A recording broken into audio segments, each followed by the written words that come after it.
Canada ਤੋਂ ਇੱਕ ਦੁਖਦਾਈ ਖਬਰ ਸਾਹਮਣੇ ਆਈ ਹੈ, ਜਿੱਥੇ ਇੱਕ ਸੜਕ ਹਾਦਸੇ ਦੌਰਾਨ ਪੰਜਾਬੀ ਦੀ ਮੌਤ ਹੋ ਗਈ। ਇਹ ਪੰਜਾਬੀ ਨੌਜਵਾਨ ਅੱਖਾਂ ਦੇ ਵਿੱਚ ਲੱਖਾਂ ਸੁਪਨੇ ਸਜਾ ਕੇ ਕੈਨੇਡਾ ਦੇ ਵਿੱਚ ਗਿਆ ਸੀ, ਪਰ ਇਸ ਦੇ ਨਾਲ ਇੱਕ ਹਾਦਸਾ ਵਾਪਰਿਆ ਤੇ ਉਸਦੇ ਉਹ ਲੱਖਾਂ ਹੀ ਸੁਪਨੇ ਇੱਕ ਪਲ ਦੇ ਵਿੱਚ ਟੁੱਟ ਗਏ। ਇਹ ਨੌਜਵਾਨ ਪੰਜਾਬ ਦੇ ਵਿੱਚ ਸੰਗਰੂਰ ਦੇ ਨਾਲ ਸੰਬੰਧਿਤ ਹੈ। ਇਸ ਦਾ ਨਾਮ ਗੁਰਸਿਮਰਤ ਸਿੰਘ ਹੈ, ਜੋ ਕਿ ਕੈਨੇਡਾ ਦੇ ਵਿੱਚ 2017 ਨੂੰ ਗਿਆ ਸੀ। ਇਹ ਨੌਜਵਾਨ ਸਟੱਡੀ ਵੀਜ਼ਾ ਦੇ ਉੱਪਰ ਗਿਆ ਸੀ।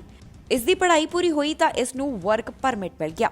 ਇਸ ਤੋਂ ਬਾਅਦ ਉਹ ਟਰੱਕ ਚਲਾਉਣ ਦਾ ਕੰਮ ਕਰਨ ਲੱਗਿਆ। ਇਹ ਨੌਜਵਾਨ ਪਹਿਲਾਂ ਟੋਰਾਂਟੋ ਦੇ ਵਿੱਚ ਰਹਿੰਦਾ ਸੀ ਅਤੇ ਫਿਰ ਵਿਨੀਪੈਗ ਦੇ ਵਿੱਚ ਸ਼ਿਫਟ ਹੋ ਗਿਆ। ਗੁਰਸਿਮਰਤ ਕੈਨੇਡਾ ਦੇ ਵਿੱਚ ਆਪਣੇ ਚਾਚੇ ਦੇ ਪੁੱਤਰ ਦੇ ਨਾਲ ਰਹਿੰਦਾ ਸੀ। ਇਹ ਨੌਜਵਾਨ ਕੰਮ ਪੂਰਾ ਕਰਕੇ ਟਰੱਕ ਤੋਂ ਵਾਪਸ ਆ ਰਿਹਾ ਸੀ, ਪਰ ਉੱਥੇ ਬਰਫ਼ਬਾਰੀ ਪਈ ਸੀ, ਜਿਸ ਦੇ ਕਰਕੇ ਉਸ ਦੇ ਨਾਲ ਹਾਦਸਾ ਵਾਪਰਿਆ। ਉਸ ਦਾ ਟਰੱਕ ਪਲਟ ਗਿਆ ਅਤੇ ਉਹ ਹਾਦਸੇ ਦਾ ਸ਼ਿਕਾਰ ਹੋ ਗਿਆ। ਇਸ ਪੰਜਾਬੀ ਨੌਜਵਾਨ ਦੀ ਮੌਕੇ ਦੇ ਉੱਪਰ ਹੀ ਮੌਤ ਹੋ ਗਈ। ਪੁਲਿਸ ਨੇ ਟਰੱਕ ਕੰਪਨੀ ਦੇ ਨਾਲ ਗੱਲ ਕੀਤੀ ਤਾਂ ਕੰਪਨੀ ਨੇ ਉਹਨਾਂ ਨੂੰ ਇਸ ਦੇ ਬਾਰੇ ਵਿੱਚ ਜਾਣਕਾਰੀ ਦਿੱਤੀ ਹੈ। ਇਸ ਪੰਜਾਬੀ ਨੌਜਵਾਨ ਦੀ ਮੌਤ ਤੋਂ ਬਾਅਦ ਪਰਿਵਾਰ ਤਾਂ ਸਦਮੇ ਦੇ ਵਿੱਚ ਹੈ ਹੀ, ਨਾਲ ਹੀ ਪੰਜਾਬੀ ਭਾਈਚਾਰੇ ਦੇ ਵਿੱਚ ਵੀ ਸੋਗ ਦੀ ਲਹਿਰ ਦੇਖਣ ਨੂੰ ਮਿਲ ਰਹੀ ਹੈ। ਮੈਨੀਟੋਬਾ ਵੱਲੋਂ ਆਪਣੇ ਨਵੇਂ PNP ਡਰਾਅ ਦਾ ਐਲਾਨ ਕੀਤਾ ਗਿਆ। ਇਸ ਡਰਾਅ ਦੇ ਤਹਿਤ 207 ਉਮੀਦਵਾਰਾਂ ਨੂੰ ਸੱਦੇ ਜਾਰੀ ਕੀਤੇ ਗਏ। ਇਹ ਡਰਾਅ ਮੈਨੀਟੋਬਾ ਵੱਲੋਂ ਫਰਵਰੀ 12 ਨੂੰ ਕੱਢਿਆ ਗਿਆ। ਮੈਨੀਟੋਬਾ ਪ੍ਰੋਵਿੰਸ਼ੀਅਲ ਨੋਮੀਨੀ ਪ੍ਰੋਗਰਾਮ ਦਾ ਇਹ ਇਸ ਸਾਲ ਦਾ ਚੌਥਾ ਡਰਾਅ ਸੀ। ਸਕਿਲਡ ਵਰਕਰਸ ਅਤੇ ਇੰਟਰਨੈਸ਼ਨਲ ਗ੍ਰੈਜੂਏਟਸ ਨੂੰ 3 ਸਟਰੀਮਸ ਦੇ ਅਧੀਨ ਸੱਦੇ ਜਾਰੀ ਕੀਤੇ ਜਾਂਦੇ ਹਨ। ਇਹ 3 ਸਟਰੀਮ ਹਨ: skilled workers in Manitoba, international education stream, skilled workers overseas. Skilled workers in Manitoba ਦੇ ਵਾਸਤੇ 158 LAAs ਅਤੇ ਮਿਨੀਮਮ ਸਕੋਰ 457 ਦੀ ਜ਼ਰੂਰਤ ਹੁੰਦੀ ਹੈ। ਸਕਿਲਡ ਵਰਕਰਸ ਓਵਰਸੀਜ਼ ਦੇ ਵਾਸਤੇ 21 LAAs ਅਤੇ ਮਿਨੀਮਮ ਸਕੋਰ 698 ਦੀ। ਇੰਟਰਨੈਸ਼ਨਲ ਐਜੂਕੇਸ਼ਨ ਸਟਰੀਮ ਦੇ ਲਈ 28 LAAs ਅਤੇ ਇਸ ਦੇ ਵਾਸਤੇ ਕੋਈ ਵੀ EOI ਸਕੋਰ ਦੀ ਜ਼ਰੂਰਤ ਨਹੀਂ ਹੁੰਦੀ। ਇਸ ਡਰਾਅ ਦੇ ਅਧੀਨ 5 LAA ਐਕਸਪ੍ਰੈਸ ਐਂਟਰੀ ਕੈਂਡੀਡੇਟਸ ਨੂੰ ਦਿੱਤੇ ਗਏ। ਜੇਕਰ ਮੈਨੀਟੋਬਾ ਦੇ PNP ਦੇ ਅਧੀਨ ਤੁਸੀਂ ਇਨਵੀਟੇਸ਼ਨ ਲੈਣਾ ਚਾਹੁੰਦੇ ਹੋ ਤੇ ਇਸ ਦੇ ਵਾਸਤੇ ਤੁਹਾਨੂੰ MPNP ਦੇ ਨਾਲ ਐਕਸਪ੍ਰੈਸ਼ਨ ਆਫ ਇੰਟਰਸਟ ਰਜਿਸਟਰ ਕਰਵਾਉਣਾ ਪਵੇਗਾ। ਮੈਨੀਟੋਬਾ ਵੱਲੋਂ 1000 ਪੁਆਇੰਟ ਦੇ ਵਿੱਚੋਂ ਕੈਂਡੀਡੇਟਸ ਨੂੰ ਰੈਂਕ ਕੀਤਾ ਜਾਂਦਾ ਹੈ। ਇਸ ਅਧੀਨ ਇਨਵੀਟੇਸ਼ਨ ਲੈਣ ਦੇ ਵਾਸਤੇ ਸਕਿਲਡ ਵਰਕਰਸ ਮੈਨੀਟੋਬਾ ਕੈਟੇਗਰੀ ਦੇ ਵਿੱਚ ਤੁਹਾਨੂੰ full time job offer provincial employer ਤੋਂ ਹੋਣੀ ਜ਼ਰੂਰੀ ਹੈ। ਵੱਖ-ਵੱਖ ਦੇਸ਼ਾਂ ਦੇ ਵਿੱਚ ਕੋਰੋਨਾ ਵਾਇਰਸ ਦੇ ਖਿਲਾਫ ਜੰਗ ਜਾਰੀ ਹੈ। ਇਹ ਜੰਗ ਲੜੀ ਜਾ ਰਹੀ ਹੈ ਵੈਕਸੀਨ ਦੇ ਨਾਲ। ਬਹੁਤਿਆਂ ਲੋਕਾਂ ਨੂੰ ਜਾਂ ਫਿਰ ਕਹਿ ਲਈਏ ਕਿ ਫਰੰਟ ਲਾਈਨ ਵਰਕਰਸ ਨੂੰ ਇਹ ਵੈਕਸੀਨ ਲਗਾਈ ਜਾ ਚੁੱਕੀ ਹੈ। ਗੱਲ ਅਮਰੀਕਾ ਦੀ ਕਰੀਏ ਤਾਂ ਹੁਣ ਇੱਥੇ ਇੱਕ ਹੋਰ ਵੈਕਸੀਨ ਨੂੰ ਮਨਜ਼ੂਰੀ ਮਿਲ ਗਈ ਹੈ। ਜੀ ਹਾਂ, ਜੌਨਸਨ ਐਂਡ ਜੌਨਸਨ ਵੈਕਸੀਨ ਨੂੰ ਇੱਥੇ ਹਰੀ ਝੰਡੀ ਦੇ ਦਿੱਤੀ ਗਈ ਹੈ ਤੇ ਕਿਹਾ ਜਾ ਰਿਹਾ ਹੈ ਕਿ ਇਸ ਦਾ ਇੱਕ ਸ਼ਾਟ ਹੀ ਅਸਰਦਾਰ ਹੋਵੇਗਾ। ਇਸ ਸਮੇਂ ਅਮਰੀਕਾ ਨੂੰ ਮਾਡਰਨਾ ਤੇ ਫਾਈਜ਼ਰ ਵੈਕਸੀਨੇਸ਼ਨ ਲਗਾਈ ਜਾ ਰਹੀ ਸੀ ਅਤੇ ਹੁਣ ਜੌਨਸਨ ਐਂਡ ਜੌਨਸਨ ਕੰਪਨੀ ਦਾ ਇਹ ਤੀਸਰਾ ਟੀਕਾ ਹੈ ਜਿਸ ਨੂੰ ਅਮਰੀਕਾ ਦੇ ਵਿੱਚ ਵੈਕਸੀਨੇਸ਼ਨ ਦੇ ਲਈ ਮਨਜ਼ੂਰੀ ਮਿਲ ਗਈ ਹੈ।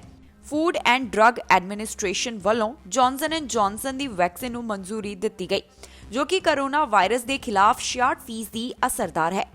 Johnson and Johnson the vaccine 2 shots ਦੀ ਬਜਾਏ 1 ਡੋਜ਼ ਦੇ ਵਿੱਚ ਹੀ ਕਾਫੀ ਜ਼ਿਆਦਾ ਇਫੈਕਟਿਵ ਹੈ। ਅਮਰੀਕਾ ਦੇ ਵਿੱਚ ਕੋਵਿਡ-19 ਦਾ ਸਭ ਤੋਂ ਜ਼ਿਆਦਾ ਅਸਰ ਦੇਖਣ ਨੂੰ ਮਿਲਿਆ, ਜਿੱਥੇ ਹੁਣ ਤੱਕ 5 ਲੱਖ ਤੋਂ ਜ਼ਿਆਦਾ ਲੋਕ ਇਸ ਵਾਇਰਸ ਦੇ ਕਰਕੇ ਆਪਣੀ ਜਾਨ ਗਵਾ ਚੁੱਕੇ ਹਨ। ਵੈਕਸੀਨੇਸ਼ਨ ਨੂੰ ਹੋਰ ਵੀ ਤੇਜ਼ ਕੀਤਾ ਜਾ ਰਿਹਾ ਹੈ ਤਾਂ ਕਿ ਵੱਧ ਤੋਂ ਵੱਧ ਲੋਕਾਂ ਨੂੰ ਇਸ ਵਾਇਰਸ ਦੇ ਪ੍ਰਭਾਵ ਤੋਂ ਬਚਾਇਆ ਜਾਵੇ। ਇੱਥੋਂ ਦੇ ਲੋਕ ਕਾਫੀ ਸਮੇਂ ਤੋਂ ਉਡੀਕ ਕਰ ਰਹੇ ਸੀ ਕਿ ਕੋਈ ਅਜਿਹਾ ਵੈਕਸੀਨ ਆਵੇ ਜਿਸ ਦਾ ਇੱਕ ਸ਼ਾਟ ਹੀ ਅਸਰਦਾਰ ਹੋਵੇ ਵਾਇਰਸ ਦੇ ਖਿਲਾਫ। ਵੈਕਸੀਨ ਦੇ ਅਪਰੂਵਲ ਤੋਂ ਬਾਅਦ ਜੋ ਬਾਈਡਨ ਨੇ ਇਸ ਨੂੰ ਇੱਕ ਵਧੀਆ ਅਤੇ ਚੰਗੀ ਖਬਰ ਦੱਸਿਆ ਹੈ। ਫੂਡ ਐਂਡ ਡਰੱਗ ਐਡਮਿਨਿਸਟ੍ਰੇਸ਼ਨ ਦੇ ਪੈਨਲ ਵੱਲੋਂ ਇਸ ਨੂੰ ਅਪਰੂਵ ਕੀਤਾ ਗਿਆ। ਉਨ੍ਹਾਂ ਕਿਹਾ ਕਿ ਵੈਕਸੀਨ ਗੰਭੀਰ ਬਿਮਾਰੀ, ਹਸਪਤਾਲ ਦੇ ਵਿੱਚ ਭਰਤੀ ਕਰਨ ਦੀ ਲੋੜ ਅਤੇ ਮੌਤ ਦੀ ਦਰ ਨੂੰ ਘੱਟ ਕਰਨ ਦੇ ਵਿੱਚ ਅਸਰਦਾਰ ਪਾਈ ਗਈ ਹੈ। ਅਮਰੀਕਨਸ ਨੂੰ ਤੀਸਰੀ ਵੈਕਸੀਨ ਮਿਲਣ ਤੋਂ ਬਾਅਦ ਕਿਹਾ ਜਾ ਰਿਹਾ ਹੈ ਕਿ ਹੁਣ ਵੈਕਸੀਨੇਸ਼ਨ ਨੂੰ ਹੋਰ ਵੀ ਜ਼ਿਆਦਾ ਤੇਜ਼ ਕੀਤਾ ਜਾ ਸਕਦਾ ਹੈ, ਜਿਸ ਦੇ ਨਾਲ ਹਰ ਇੱਕ ਨੂੰ ਵੈਕਸੀਨ ਸ਼ਾਟ ਲਗਾਇਆ ਜਾ ਸਕਦਾ ਹੈ। ਇਸ ਵੈਕਸੀਨ ਦਾ ਟ੍ਰਾਇਲ ਅਲੱਗ-ਅਲੱਗ ਜਗ੍ਹਾ ਦੇ ਉੱਪਰ ਕੀਤਾ ਗਿਆ। ਅਮਰੀਕਾ ਦੇ ਵਿੱਚ 85.9%, ਦੱਖਣੀ ਅਫਰੀਕਾ ਦੇ ਵਿੱਚ 81.7% ਅਤੇ ਬ੍ਰਾਜ਼ੀਲ ਦੇ ਵਿੱਚ 87.6% ਇਹ ਸੁਰੱਖਿਅਤ ਪਾਈ ਗਈ। ਇਨ੍ਹਾਂ ਦੇਸ਼ਾਂ ਦੇ ਵਿੱਚ ਕੋਵਿਡ-19 ਵਾਇਰਸ ਵੇਰੀਐਂਟ ਪਾਏ ਗਏ ਹਨ, ਜਿਸ ਤੋਂ ਬਾਅਦ ਚਿੰਤਾ ਦਾ ਇਹ ਵਿਸ਼ਾ ਬਣੇ ਹੋਏ ਸਨ। ਇਹ ਜੋ ਕੋਰੋਨਾ ਦਾ ਨਵਾਂ ਰੂਪ ਹੈ, ਇਹ ਪਿਛਲੇ ਕੋਰੋਨਾ ਵਾਇਰਸ ਤੋਂ ਵੱਧ ਤੇਜ਼ੀ ਦੇ ਨਾਲ ਫੈਲਦਾ ਹੈ। ਟ੍ਰਾਇਲ ਦੇ ਵਿੱਚ ਸਿਰਫ 2.3% ਗੰਭੀਰ ਸਾਈਡ ਇਫੈਕਟ ਦਿਖੇ ਹਨ। ਹੁਣ ਕਿਹਾ ਜਾ ਰਿਹਾ ਹੈ ਕਿ ਜੂਨ ਦੇ ਆਖਿਰ ਤੱਕ 10 ਕਰੋੜ ਡੋਜ਼ਸ ਉਪਲਬਧ ਹੋ ਸਕਦੀਆਂ ਹਨ। ਉਧਰ ਜੌਨਸਨ ਐਂਡ ਜੌਨਸਨ ਕੰਪਨੀ ਵੱਲੋਂ ਇਹ ਕਿਹਾ ਗਿਆ ਹੈ ਕਿ ਇਸ ਮਹੀਨੇ ਦੀ ਸ਼ੁਰੂਆਤ ਦੇ ਵਿੱਚ ਹੀ 30 ਤੋਂ 40 ਲੱਖ ਡੋਜ਼ਸ ਤੁਰੰਤ ਪਹੁੰਚਾਈਆਂ ਜਾ ਸਕਦੀਆਂ ਹਨ। ਅਮਰੀਕਾ ਦੇ ਸਾਬਕਾ ਰਾਸ਼ਟਰਪਤੀ ਡੋਨਾਲਡ ਟਰੰਪ ਜੋ ਬਾਈਡਨ ਦੀ ਪਾਲਿਸੀਜ਼ ਦੇ ਖਿਲਾਫ ਬੋਲਦੇ ਹੋਏ ਨਜ਼ਰ ਆਏ ਹਨ। ਇੰਨਾ ਹੀ ਨਹੀਂ, ਖਿਲਾਫ ਬੋਲੇ ਤਾਂ ਬੋਲੇ, ਰਾਸ਼ਟਰਪਤੀ ਚੋਣਾਂ ਲੜਨ ਦਾ ਉਹਨਾਂ ਵੱਲੋਂ ਇੱਕ ਸੰਕੇਤ ਇਸ਼ਾਰਾ ਵੀ ਦੇ ਦਿੱਤਾ ਗਿਆ। ਅਮਰੀਕਾ ਦੇ ਸਾਬਕਾ ਰਾਸ਼ਟਰਪਤੀ ਫਲੋਰੀਡਾ ਦੇ ਵਿੱਚ ਕੰਜ਼ਰਵੇਟਿਵ ਪੋਲੀਟੀਕਲ ਐਕਸ਼ਨ ਕਾਨਫਰੰਸ 2021 ਦੇ ਵਿੱਚ ਪਹੁੰਚੇ। ਇੱਥੇ ਉਹਨਾਂ ਨੇ ਮੌਜੂਦਾ ਰਾਸ਼ਟਰਪਤੀ ਜੋ ਬਾਈਡਨ ਦੀਆਂ ਪਾਲਿਸੀਜ਼ ਦੀ ਤਿੱਖੀ ਆਲੋਚਨਾ ਕੀਤੀ।